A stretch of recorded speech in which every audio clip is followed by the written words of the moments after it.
to us about what is happening in the Middle East, what is not happening in the Middle East. However, there are many articles that appeared over the weekend, and we've gone over them very carefully. And I believe that we've discovered some things that you will want to know about what is really going on. Now, let's make sure everybody understands.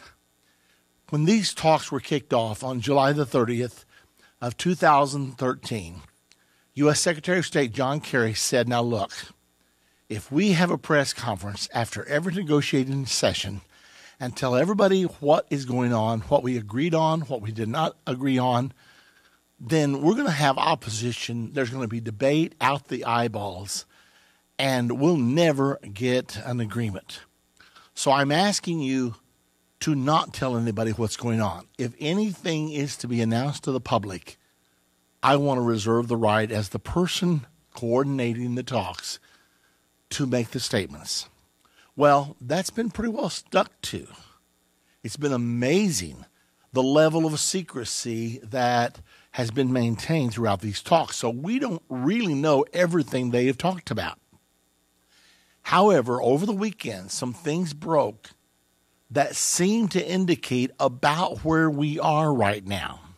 And I want to share those things with you today because I think you want to know that we may be closer to a deal than people realize. You know, everybody's reporting, hey, the talks are stalemated. They're going no place.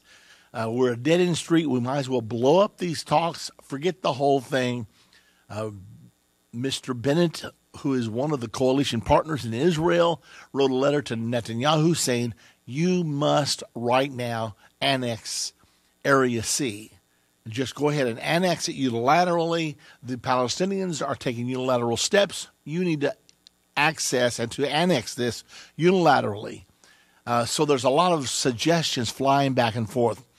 However, I put together from several articles that were published over the weekend what I think are some telltale signs of what is really happening behind the scenes.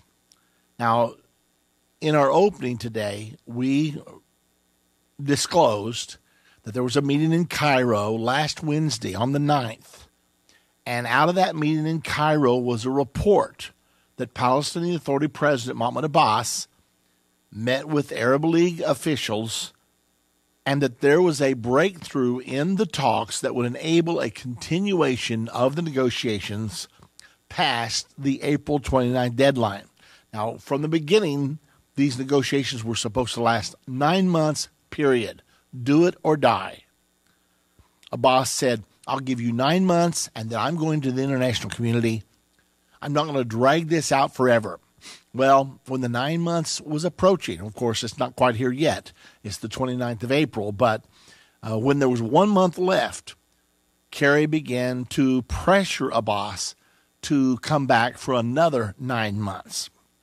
Well, there was a lot of disagreement about this. In the meantime, there was supposed to be another release of prisoners by the Israelis. There were supposed to be 26 prisoners released on, I think it was the 29th of March.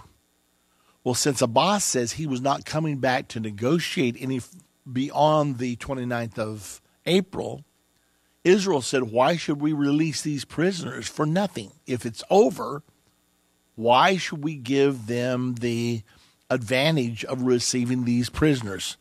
If they want these prisoners, they need to agree that they're going to continue the peace talks so that we can reach a final resolution.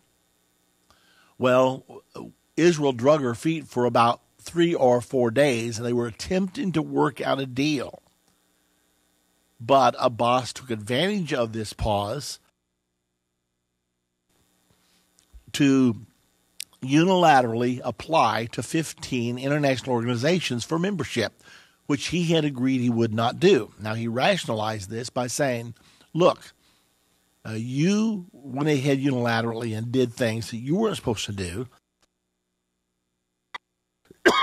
So we're going to go ahead and apply for these international organizations. It looked like this may bring everything to a halt. The Israeli government said, okay, we're not going to give you your tax money then, because Israel, under the Oslo Accords, collects taxes from the Palestinians because the Palestinian has no structure for government, and they give those taxes to the Palestinian Authority in order for them to be able to run everything. And I think that runs somewhere like $150 million a month, which the Palestinian Authority desperately needs, or she will go bankrupt. So all these things were converging, and there were charges, there were countercharges. But in the meantime, it appeared that both Israelis and Palestinians really did not want this situation to blow up. After 8 grueling months, and they've been meeting almost every day since the last part of July, since the 1st of August of 2013. So were they going to throw the whole thing out? We don't even know what the whole thing is. We don't know what they've decided, what they've agreed on, what they've not agreed on. However, I want to read some things to you today because I think it indicates that there may be more progress than what we're talking about. The first one comes from an article, and this article is entitled, Israeli Officials, Zero Chance for Peace Talks to Break Impasse Before End of April. However, at the bottom of this article, it states that Foreign Minister Riyad Malki, the Foreign Minister of the Palestinian Authority, told the Voice of Palestine radio station that the PA leadership has also demanded that the two sides draw the borders of a future Palestinian state before agreeing to extend the negotiations. Now, they're trying to agree to extend the negotiations before April the 29th. So the foreign minister serving with Mahmoud Abbas, Riyad Malki, said that Abbas was demanding that the two sides go ahead and draw the borders of a future Palestinian state. At least get that much done before extending the negotiations. Now think about that.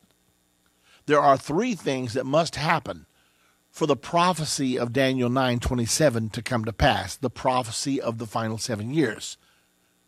There must be the borders drawn to the Palestinian state. Jews must be allowed to stay in their homes there if they choose, living as a Jewish minority under the Palestinian state. And the Temple Mount must be placed under a sharing arrangement so that both Muslims and Jews can worship there. Now, those are the 3 set in concrete requirements from my vantage point, from my understanding of Bible prophecy. And here's one of them, the first time we've heard this. I mean, I follow this religiously every day.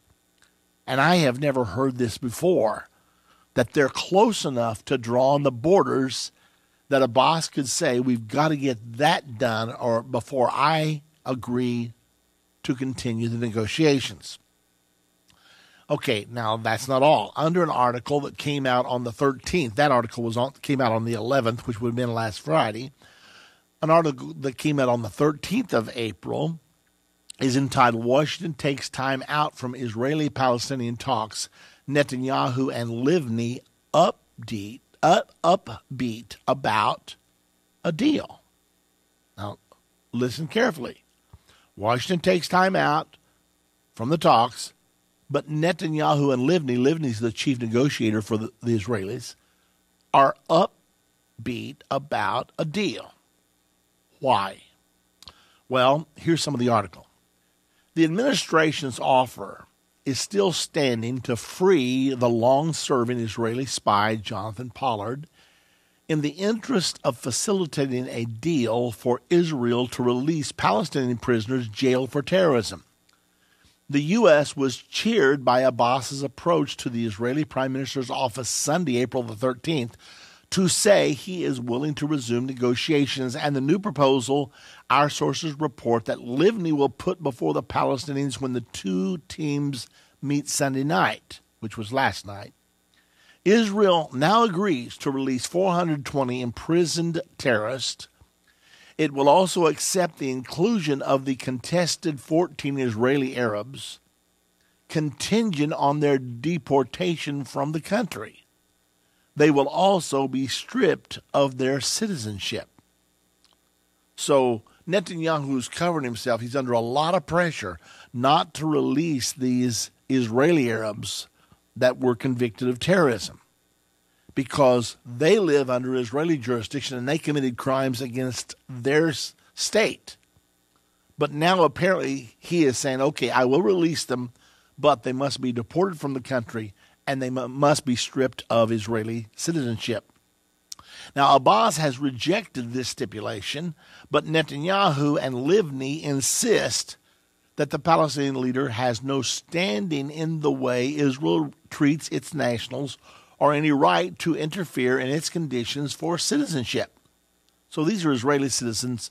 Abbas really has no say in it, but it has entered into these negotiations nonetheless. As for the sanctions imposed on the Palestinians for applying to 15 UN agencies for membership, Israel will agree to suspend the freeze on the transfer of $115 million per month of tax deductions. I think I said 150, but it's 115. $115 million per month, but also demand that the Palestinians suspend 7 of those applications and guarantee to halt all unilateral moves for gaining international recognition. Informed sources in Washington and Jerusalem are not yet ready to dismiss the speculation heard this week in Jerusalem of a looming government crisis and early elections, sparked by the economy minister Naftali Bennett's threat to take his pro-settlement Bayit Yehud, which is Jewish Home Party, out of the government if Israeli Arab terrorists are released. So Netanyahu's dealing with all these diverse factions. He's got Naftali, who I think they control like 12 seats, and if he pulls out of the coalition, it drops Netanyahu to the point he does not have a majority in the Knesset, which means in a no-confidence vote he would lose, and it would bring his government toppling down. So if he makes this move, and if Bennett delivers on what he's saying, his government falls, the coalition comes apart, the talks come apart, new elections in Israel, and who knows who the prime minister will be. Oh, there's a lot more.